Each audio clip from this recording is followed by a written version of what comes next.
ಗೋಕಾಕ್ ಭೇಟಿ ನೀಡಿದ್ರಿ, ಏನು ಹೇಳಕ್ಕೆ ಬಯಸ್ತೀರಿ? ಸೊ ಈಗ ಚಾರ್ಜ್ ತೊಗೊಂಡು 10 ದಿವಸ ಆಗ್ತಾ ಇದೆ.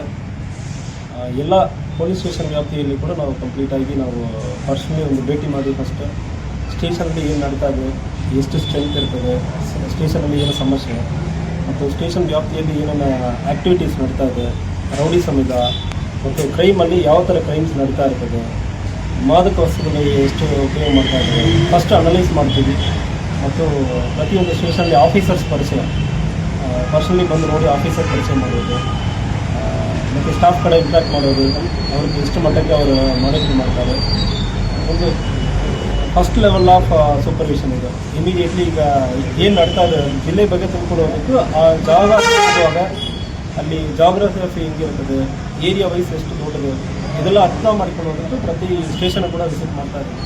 ಐ ಥಿಂಕ್ ಇವತ್ತು 16ನೇ ಸ್ಟೇಷನ್ ಇದೆ. ಉಳಿದ ಎಲ್ಲ ಸ್ಟೇಷನ್ ಕೂಡ ಫಸ್ಟ್ಲಿ ವಿಸಿಟ್ ಮಾಡ್ತೀನಿ. ಸೊ ಈ ವಿಸಿಟ್ ಮುಗಿದಾದ್ಮೇಲೆ ಪ್ರತಿ ತಾಲೂಕು ಹೆಡ್ ಕ್ವಾರ್ಟರ್ಸ್ಗಳಿಗೆ ಸೊ ಬಂದು ಜನರ ಸಮಸ್ಯೆ ಜನರ ಕಡೆ ಮಾತಾಡಿ ಅವ್ರಿಗೆ ಏನು ಇಲ್ಲಿ ಲೋಕಲ್ ಏನು ಸಮಸ್ಯೆ ಇರ್ತದೆ, ಪೊಲೀಸನ್ನು ಯಾವುದನ್ನು ಕಂಟ್ರೋಲ್ ಮಾಡಬೇಕು, ಯಾವ ಇಶ್ಯೂಸ್ ಇದೆ, ಇದ್ರ ಬಗ್ಗೆ ಅವ್ರ ಕಡೆ ಜನರ ಕಡೆ ಮಾತಾಡಿ ಮತ್ತು ಅದು ನಿರ್ಧಾರ ತಗೊಳ್ತೀವಿ. ಈಗ ಸರ್ ಹಳ್ಳಿ ಈಗ ಕಿರಾಣಿ ಅಂಗಡಿಗಳಲ್ಲಿ ಬಾಟಲ್ ಎಲ್ಲ ಸಿಗುತ್ತೋ ಇಲ್ಲ ಗೊತ್ತಿಲ್ಲ, ಬಟ್ ಬಾಟಲ್ ಮಾತ್ರ ಮಾರ್ತಾ ಇದ್ದಾರೆ ಸರ್ ಅಲ್ಲಿ ಇಲ್ಲಿಗಲ್ ಆಗಿ. ಅದಕ್ಕೆ ತಮ್ಮ ಇಲಾಖೆಯಿಂದ ಯಾವ ರೀತಿ ಒಂದು ಕ್ರಮ ವಹಿಸ್ತೀರಿ? ಈಗಾಗಲೇ ಮತ್ತೆ ಏನು ಮಾಡ್ತಾ ಇದ್ದಾರೆ ಅದೇ ವಿಷಯವಾಗಿ ರೈತ ಸಂಘಟನೆಯವರು ಕೂಡ ಪ್ರತಿಭಟನೆ ಮಾಡುವ ಹಂತಕ್ಕೆ ಹೋಗಿಬಿಟ್ಟಿದ್ದಾರೆ. ಸೊ ಈಗ ನನ್ನ ಗಮನಕ್ಕೆ ತೊಗೊಂಡು ಬಂದಿದ್ದೀರಿ. ಈಗ ನಾನು ಆಲ್ರೆಡಿ ಸೂಚನೆಯನ್ನು ಕೊಟ್ಟಿದ್ದೀನಿ. ಪರ್ಟಿಕ್ಯುಲರ್ಲಿ ಒಂದು ಎಕ್ಸೈಸ್ ರೇಡ್, ಮಾದಕ ವಸ್ತುಗಳು, ಕ್ಲಬ್ ಮತ್ತು ಮಾರುಗಳ ವಿಚಾರ ಇದು ಎಲ್ಲಿ ನಡೀತದೆ ಅಂದ್ರೆ ಕೂಡ ನೀವು ಪತ್ರಕರ್ತರ, ಮಾಧ್ಯಮಿಕರು, ಸಾರ್ವಜನಿಕರು ನಮ್ಮ ಡಿಸ್ಟಿಕ್ ಪೇಜ್ SP ಪೇಜನ್ನು ಸೋಷಿಯಲ್ ಮೀಡಿಯಾ ಪೇಜ್ಗಳಲ್ಲಿ ಫೇಸ್ಬುಕ್ ಇರಲಿ, ಇನ್ಸ್ಟಾಗ್ರಾಮಲ್ಲಿ, ಟ್ವಿಟರಲ್ಲಿ ನೀವು ಶೇರ್ ಮಾಡಿ ಎಲ್ಲಿ ಏನು ನಡೀತಾ ಇದೆ ಅಂದ್ರೆ ಮಾಹಿತಿ ಕೊಡ್ತಾರೆ ಅಂದರೆ ಕೂಡ ನಾವು ಪರ್ಸನಲಾಗಿ ಮಾನಿಟರ್ ಮಾಡಿ ಅಲ್ಲಿ ಏನು ನಡೀತಾ ಇದೆ ಅಂದರೆ ನಮ್ಮ ಗಮನಕ್ಕೆ ಬರ್ತದೆ. ಆವಾಗ ಸ್ಟೇಷನಲ್ಲಿ ಕೂಡ ನಾವು ಪ್ರಶ್ನೆ ಮಾಡ್ತೀವಿ, ಯಾಕೆ ಇದು ನಡೀತಾ ಇದೆ ಅಂದರೆ ಅದು ಪ್ರಶ್ನೆ ಮಾಡ್ತೀವಿ. ಗಮನಕ್ಕೆ ತೊಗೊಂಡು ಬಂದಿದ್ದೀರಿ, ಸೂಚನೆ ಕೊಡಲಾಗಿದೆ. ಮುಂದುವರೆಯುವ ಸಂದರ್ಭದಲ್ಲಿ ನೀವು ಪರ್ಟಿಕ್ಯುಲರ್ ಇನ್ಫಾರ್ಮೇಷನ್ ನಿಮ್ಮ ಹೆಸರಲ್ಲಿ ಹಾಕೋದು ಬೇಕಾಗಲ್ಲ. ಯಾವುದೋ ಒಂದು ಗೋಸ್ಟ್ ಅಕೌಂಟ್ ಅಂದರೆ ಹೇಳ್ತೀವಿ.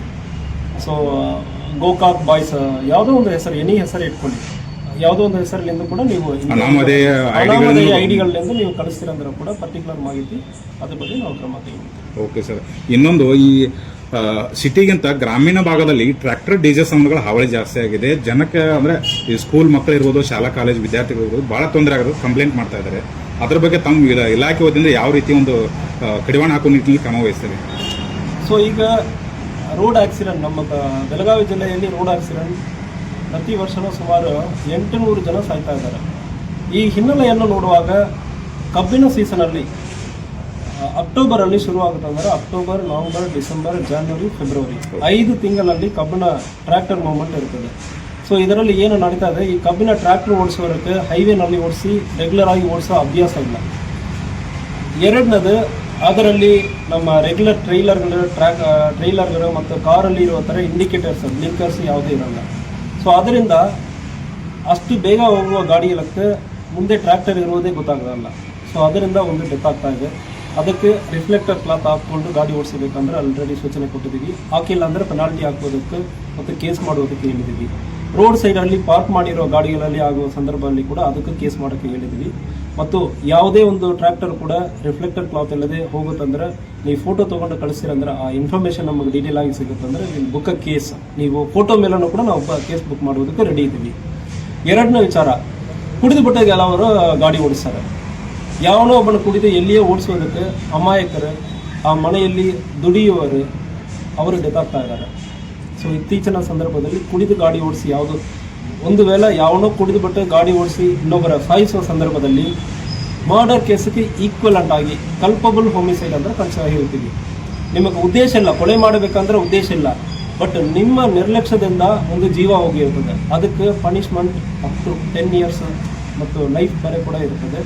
ಸೊ ನಿಮಗೆ 10 years ಪನಿಷ್ಮೆಂಟ್ ಆಗುವ ರೀತಿಯಲ್ಲಿ ನಾವು ಕೇಸ್ ಬುಕ್ ಮಾಡ್ತೀವಿ.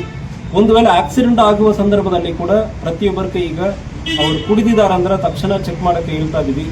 ಒಂದು ವೇಳೆ ಕುಡಿದಿರೋ ಸಂದರ್ಭದಲ್ಲಿ ಅಟೆಂಪ್ಟ್ ಟು ಮರ್ಡರ್ಗೆ ಈಕ್ವಲೆಂಟ್ ಆಗಿ attempt to culpable homicide 110 BNS ಅಲ್ಲಿ ಕೇಸ್ ಬುಕ್ ಮಾಡ್ತೀವಿ ಮತ್ತು ಅವರನ್ನು ಕೋರ್ಟ್ಗೂ ಕೂಡ ಪ್ರೊಡ್ಯೂಸ್ ಮಾಡ್ತೀವಿ. ಸೊ ಇಂಥ ಕ್ರಮಗಳನ್ನು ಕೈಗೊಳ್ಳುತ್ತೀವಿ.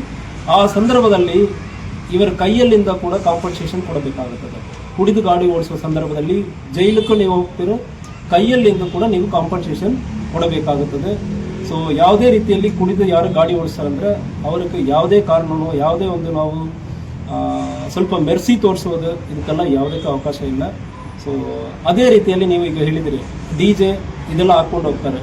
DJ ಹಾಕ್ಕೊಂಡು ಹೋಗುವಾಗ ಯಾಕೆ ಹಾಕಬಾರದಂದ್ರೆ ಹಿಂದೆ ಒಬ್ಬನ ಆರನ್ ಹಾಕೋದು ಯಾರಿಗೂ ಗೊತ್ತಾಗಲ್ಲ. ಸೊ ಅದಕ್ಕೆ ಯಾವುದೇ ಕಾರಣಕ್ಕೆ DJ ಹಾಕಿ ಯಾವುದೇ ಗಾಡಿ ಹೋಗುತ್ತಂದ್ರೂ anybody can take a photo video of it, ನಮಗೆ ಕಳಿಸ್ತೀರಂದ್ರೆ ಗಾಡಿಯಲ್ಲಿ DJ ಬಿಚ್ತೀವಿ ಮತ್ತು ಸೀಸ್ ಮಾಡ್ತೀವಿ. ಆ ಗಾಡಿ ಮೇಲ್ಗಡೆ ರ್ಯಾಶ್ ಅಂಡ್ ನೆಗ್ಲಿಜೆನ್ಸ್ ಆಕ್ಟ್, ಬೇಜವಾಬ್ದಾರಿತನದಿಂದ ಗಾಡಿ ಓಡಿಸೋದು ಮತ್ತು ಒಂದು ಮೆಷಿನರಿಯನ್ನು ಆಪರೇಟ್ ಮಾಡೋದಕ್ಕೆ FIR ಕೂಡ ಮಾಡಿ ನಾವು ಕೊಡ್ತೀವಿ.